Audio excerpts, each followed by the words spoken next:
Time check 10:47. Nabulaga kami kanina sa ulan, ang lakas. Kaya pumasok ulit dito sa loob ng bahay. Masyado mababa kasi itong bahay namin.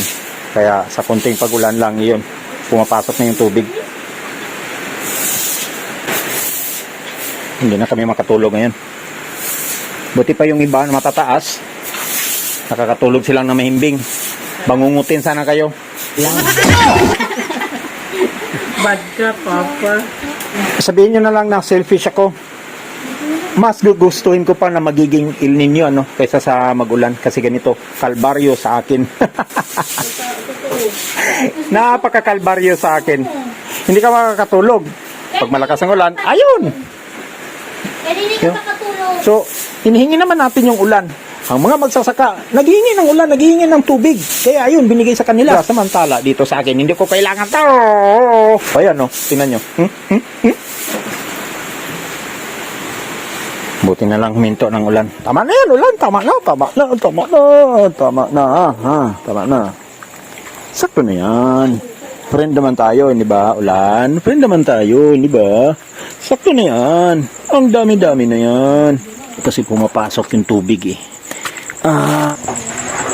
Meron pa dyan? Yan lang. Sana nga eh. Kasi mula. Saan? Wala mo dakon pa dito po, kapasok oh. Ano oras na dyan? 11:05. 11? Hinaharangan ko kasi yan dyan, yung galing tubig doon sa taas, hindi makakapasok dyan. Kaya lang, umiikot siya doon sa kabila. Napakababa talaga nito. Kaya ito, nangyari.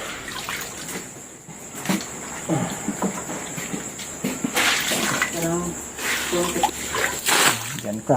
So, swerte na sana ako ngayong taon, para magkaroon man lang ako ng bahay na medyo elevated na hindi man lang ito sa tuwing umuulan na kahit na konti lang makakatulog man lang kami ng maayos. Alam niyo mga igan, itong panahon na ito na darating na naman ang La Nina.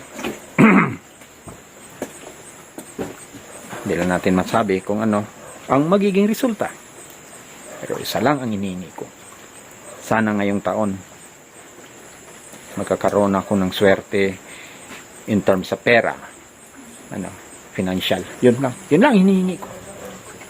Yun lang talagang hinihingi ko. Darating sa akin ngayong taon yung pera na makapagpapatayo ako ng bahay na mataas, elevated, ng mga kaibigan. Ako lang sige, baka madulas ka sa tuot mo.